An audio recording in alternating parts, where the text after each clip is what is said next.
तो हेलो दोस्तों, स्वागत है आप सभी का एडवाराम भाई। मेरा नाम मोहित गिरी गोस्वामी। देखो, आज के इस लेक्चर में अपन पढ़ने वाले हैं भी अपनी functional and non functional requirements क्या होती हैं। ठीक है,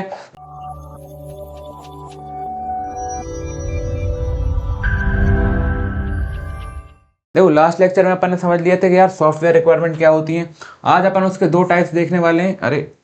आज अपन उसके दो टाइप्स देखने वाले हैं। एक तो क्या है भैया फंक्शनल रिक्वायरमेंट, और दूसरा क्या आपकी नॉन फंक्शनल रिक्वायरमेंट्स। ठीक है, अब इनको मैं छोटे से एग्जांपल से बता देता हूँ आपको। हाँ, चीज़ें क्लियर भी होंगी और आपको कंफ्यूजन भी नहीं होगी। फंक्शनल है और एक नॉन फंक्शनल है ना। अब इसको आप इस तरीके से समझते हो कि जो आप रिक्वायरमेंट डायरेक्टली यूजर से ले रहे हो, मतलब जो डायरेक्टली आपको यूजर बता रहा है कि हाँ भैया मेरे को ये चीज़ें चाहिए मेरे सॉफ्टवेयर के अंदर। ठीक है, जैसे यूजर ने बता दिया कि भाई जैसे ही कोई सॉफ्टवेयर खोले तो उसमें क्या है, लॉगिन पेज आए। ठीक है, लॉगिन पेज आए, उसमें मेरे सारे जो भी प्रोडक्ट वगैरह मैं ऐड करवाना चाहूँ वो दिखें, पेमेंट ऑप्शन दिखे, और क्या दिखे भैया, और क्या दिखे, हाँ, और क्या बोलेगा यूज़र के, हाँ यूज़र अपना जो भी यूज़ कर रहा है ऐप वो अपडेट प्रोफाइल कर सके, मतलब उसकी जो भी प्रोफाइल है उसमें टाइम टू टाइम अपडेट कर सके।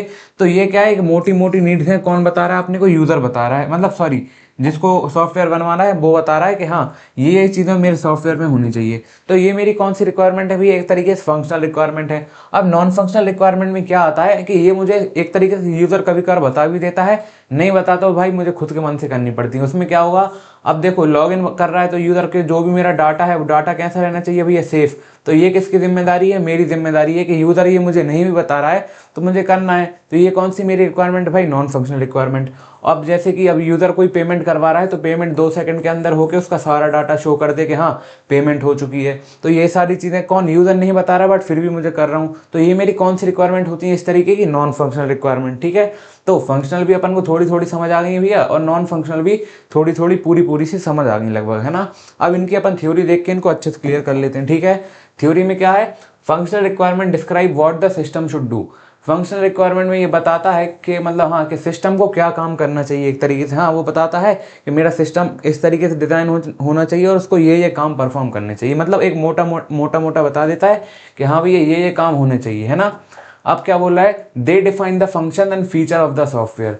ये क्या करते हैं, मोटे मोटे फंक्शंस और कुछ मेन उसके फीचर्स डिफाइन कर देते हैं किसमें, फंक्शनल रिक्वायरमेंट में, कि हाँ भैया ऐसा ऐसा चीज़ें होनी चाहिए। अब देखो जो यूज़र है, मतलब सॉरी जिसको, जैसे मुझे सॉफ्टवेयर बनवाना है तो उनको क्या बताऊंगा, थोड़े ऊपरी ऊपरी फीचर्स ही बताऊंगा कि हाँ ये मेन फीचर्स तो होने ही चाहिए। अब ताकि यूज़र को भाई, मतलब मुझे ही पूरे तरीके से अच्छा बनाना आना आता होता तो भाई मैं ही बना लेता ना, नहीं।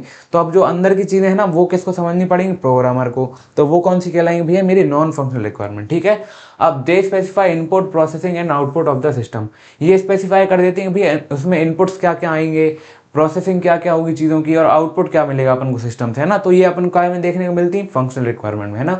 दे are directly related to user need and system behaviour. ये किससे रिलेटेड होती हैं, डायरेक्टली यूजर की नीड से। मतलब यूजर की नीड क्या है और सिस्टम कैसे बिहेव करना चाहिए। जैसे मैंने आपको बताया ना, ये कौन बताता है, यूजर बता देता है कि हाँ हाँ ये चीज़ें तो होनी चाहिए, है ना।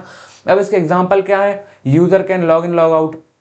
अब ये यूज़र मतलब हाँ, जैसे मैं बता देता हूँ कि हाँ भाई इसमें यूज़र लॉग इन या लॉग आउट कर सके, है ना। अब system can generate reports and process data, और इसमें क्या कर सके भाई, ये सिस्टम रिपोर्ट भी जनरेट कर पाए और डाटा को भी प्रोसेस कर सके। हाँ ठीक है भैया, है ना। अब user can register and update profile, इसमें क्या कर सके यूज़र, देखो जैसे मैंने बनवाया अपना सॉफ्टवेयर, तो मैं क्या चाहूँगा जो भी मेरे सॉफ्टवेयर को यूज़ कर रहा है तो उसमें क्या करे, यूज़र प्रोफाइल अपडेट कर सके, जो कुछ चीज़ें रजिस्टर करना हो तो भाई रजिस्टर कर सके। ठीक है, तो वो कौन बता रहा है, मैं बता रहा हूँ। तो ये क्या है, फंक्शनल रिक्वायरमेंट, है ना। अब इसके अंदर थोड़ी छोटी मोटी चीज़ें होंगी जो मुझे नहीं पता, तो वो कौन कर देगा अंदर, प्रोग्रामर। तो वो कौन सी हो जाएंगी, नॉन फंक्शनल। ठीक है, अब system can search and display records. अब सिस्टम क्या है, रिकॉर्ड्स को भी सर्च करे, उनको सर्च करके डिस्प्ले भी कर पाए। ठीक है, मतलब जो जो पीछे की हिस्ट्री थी उनको सर्च करके यूजर को डिस्प्ले भी कर पाए। ठीक है, तो ये मेरी क्या कहलाई भैया, फंक्शनल रिक्वायरमेंट, है ना। अब अपन देख लेते हैं इसके थोड़ी की कैरेक्टरिस्टिक्स क्या है, मतलब। तो चलिए दोस्तों, आशा करता हूं ये लेक्चर्स आपको काफी अच्छे लग रहे होंगे। ये जो बैच आप देख रहे हो, ये सब्जेक्ट आप पढ़ रहे हो, ये एब्सोल्युटली आपके लिए फ्री है यूट्यूब पर। इसके डिस्क्रिप्शन में आपको कंप्लीट लिंक मिल जाएगी, या फिर आप एडवारा इंजीनियर्स चैनल पर जाके देख सकते हो। और कुछ बैचेस जैसे आपके मैथमेटिक्स 2 बैचेस हो गए, और जो आपके कुछ बैचेस हैं जो टफ पढ़ते हैं आपको, वो भी आप जाकर के एडवारा ऐप पे पढ़ सकते हो। तो प्ले स्टोर से आप एडवारा ऐप डाउनलोड कर सकते हो, या अगर आपको लैपटॉप पे बड़ी स्क्रीन में पढ़ने का मन है तो भैया edvara.in वेबसाइट पर जाकर के यहां नीचे हल्का स्क्रॉल करोगे तो अपनी यूनिवर्सिटी सेलेक्ट करना, AKTU के तो AKTU सेलेक्ट करना, RGPV के हो तो RGPU सेलेक्ट करना, अपनी यूनिवर्सिटी के हिसाब से स्ट्रक्चर्ड कंटेंट से पढ़ाई करिए। क्लियरली डिफाइंड फंक्शंस, इसमें जो भी फंक्शन होते हैं मतलब मेन फंक्शन या फीचर होते हैं वो क्लियरली डिफाइंड होते हैं ना, कि हाँ यूजर बता देता है कि यार ये चीजें होनी ही चाहिए, है ना। अब यूजर ओरिएंटेड ये कैसी होती है भैया, यूजर ओरिएंटेड होती हैं ताकि यूजर से ही ली जाती हैं चीजें और यूजर के लिए ही बनाई जाती हैं, ठीक है। अब मेजरेबल एंड टेस्टेबल, अब ये जो अपने इसके मतलब फंक्शनल रिक्वायरमेंट होते हैं इनको अपन मेजर भी कर सकते हैं और टेस्ट भी कर सकते हैं ना। अब डिस्क्राइब सिस्टम बिहेवियर, ये क्या करते हैं फंक्शनल रिक्वायरमेंट में अपन ये भी बता देते हैं यूजर को, मतलब सॉरी प्रोग्रामर को, कि हाँ भैया जो मेरा सॉफ्टवेयर बन रहा है वो कैसे किस तरीके से बिहेव करना चाहिए, मतलब कैसा दिखना चाहिए, क्या उसके रिस्पॉन्सेस आने चाहिए, तो वो भी इसमें बता देता है फंक्शनल रिक्वायरमेंट में। ये कैसी होती है भैया, easy to understand and directly link to requirements, और ये कैसे लिंक होती हैं डायरेक्टली रिक्वायरमेंट से, मतलब हाँ ये रिक्वायरमेंट ही बताता है ना यूजर, इसलिए ये डायरेक्टली किससे लिंक है भैया, अपनी रिक्वायरमेंट से, ठीक है। तो ये अपनी कौन सी हो गई भैया, फंक्शनल रिक्वायरमेंट। अब वही अपन देख लेते हैं non functional requirement. They describe how the system should perform, इसमें अपन को ये क्या बता रहा था, सिस्टम क्या बता रहे थे इसमें, सिस्टम को क्या करना चाहिए, ठीक है, मतलब सिस्टम क्या करना, जैसे कि मैंने बता दिया कि हाँ भैया ये चीज़ें तो उसके अंदर होनी चाहिए। अब वो चीज़ें परफॉर्म कैसी होनी चाहिए वो अपन को काय में दिखती है भैया, नॉन फंक्शनल रिक्वायरमेंट में, और उनको कौन समझता है, प्रोग्रामर समझता है, ठीक है।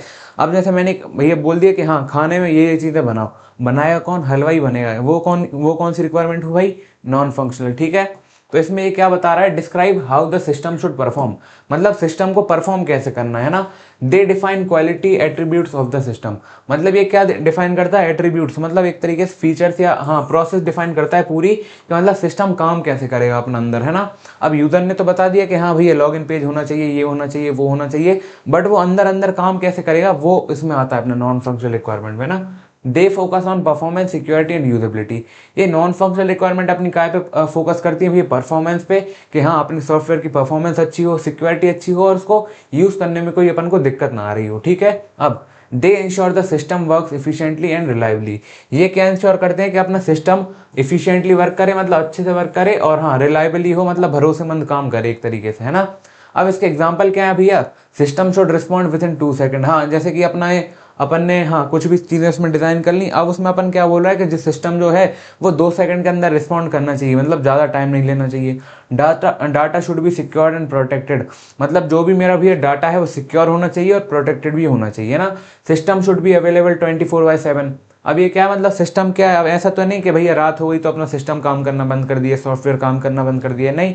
तो सिस्टम क्या है 24/7, मतलब 24 घंटे 7 दिन अवेलेबल रहना चाहिए ना। तो ये क्या है मतलब हाँ यूजर जैसे कि मैं उतनी चीज़ें नहीं बता पाता हूँ बट ये अंदर अंदर होती है ना, तो इसको अपन कह देते हैं नॉन फंक्शनल रिक्वायरमेंट, जो प्रोग्रामर अपने आप समझ कर करता है, ठीक है। अब interface should be user friendly, अब जो भी अपन इंटरफेस डिजाइन कर रहे हैं, मतलब जो भी चीज़ें जैसे भी हो रही हैं, परफॉर्मेंस पेज कैसा है उसका स्टार्टिंग का, वो कैसा होना चाहिए, यूजर फ्रेंडली, मतलब मैं उसको अच्छे से यूज कर पाऊँ, ठीक है। और क्या है इसके कैरेक्टरिस्टिक्स, क्या भी है, फोकस ऑन सिस्टम क्वालिटी, है ना। ये किस पे फोकस करता है कि सिस्टम की क्वालिटी कैसी है, सिस्टम की परफॉर्मेंस कैसी है ना। Not related to specific function, ये किसी एक स्पेसिफिक फंक्शन से रिलेटेड नहीं है, कि जैसा अपने यूजर ने बोला कि हाँ लॉगिन पेज के बारे में, तो ये सिर्फ लॉगिन पेज से रिलेटेड नहीं है भैया, ये सारी चीज़ें देखती है अंदर की, मतलब ओवरऑल पूरा अपना सॉफ्टवेयर काम कैसे करता है, ठीक है। मेजरेबल, मतलब हाँ इसको अपन परफॉर्मेंस, स्पीड, ईटीसी, इन चीज़ों को अपन इसको मेजर कर सकते हैं कि हाँ इसकी परफॉर्मेंस कैसी है, स्पीड कैसी है, इसको अपन मेजर कर सकते हैं, ठीक है। Improve user experience and reliability, ये क्या करता है, यूजर का एक्सपीरियंस इंप्रूव करता है, कैसे भी ये मेरा सॉफ्टवेयर अच्छा बना, है ना, सारी चीज़ें जल्दी जल्दी हो जा रही हैं, रिस्पॉन्स भी मेरे को अच्छी जल्दी से मिल जाता है, उससे क्या होता है यूजर का एक्सपीरियंस अच्छा होता है ना, कि यार अब जैसे मैंने अच्छा सॉफ्टवेयर बना दिया, यूजर को उसको यूज़ करने में मज़ा आ रहा है, तो उसको बार बार वही यूज़ करेगा यूजर, है ना। एंड रिलायबिलिटी का, हाँ यूजर को एक तरीके से उस पर भरोसा भी हो जाता है कि हाँ भाई अच्छा सॉफ्टवेयर है, ठीक है। इंश्योर सिस्टम इफिशियंसी, ये क्या करता है, सिस्टम की इफिशियंसी को, मतलब सिस्टम का ज़्यादा टाइम वेस्ट भी नहीं होता, और जो भी अपन को प्रोडक्ट मिलता है, जो भी आउटपुट मिलता है वो भी अपन को जल्दी मिल जाता है, और सिस्टम एक तरीके से इफिशियंटली काम करता है, मतलब अच्छे से काम करता है, ताकि इसको सारी चीज़ें डिफाइन होती है कि हाँ भैया ऐसे ऐसे मुझे काम करना है ना। डिफाइन कंस्ट्रेंट्स एंड स्टैंडर्ड्स, मतलब एक तरीके से सारे मतलब क्या कर देता है, कंस्ट्रेंट या स्टैंडर्ड सेट कर देता है कि भैया तुमको ऐसे ऐसे काम करना है, और एक तरीके से क्या होता है यूजर के लिए अच्छी सी चीज़ें हो जाती हैं, ताकि सिस्टम अच्छे से काम करेगा तो उसको यूजर अच्छे से यूज कर पाएगा सिस्टम को, ठीक है। तो देखो आज अपन ने कवर कर लिया भी अपना फंक्शनल रिक्वायरमेंट क्या होती है और नॉन फंक्शनल रिक्वायरमेंट क्या होती है, और पहला लेक्चर आपने देख लिया होगा, तो हाँ और चीज़ें अपनी क्लियर हो गई, ठीक है। और कहीं कुछ भी आप डाउट हो तो भैया वो भी मुझसे पूछ सकते हो, ठीक है। हाँ तो भी उम्मीद है यार आपको आज का लेक्चर पसंद आएगा, इसके नोट्स अच्छे से बनाइएगा। Thank you so much for watching, bye.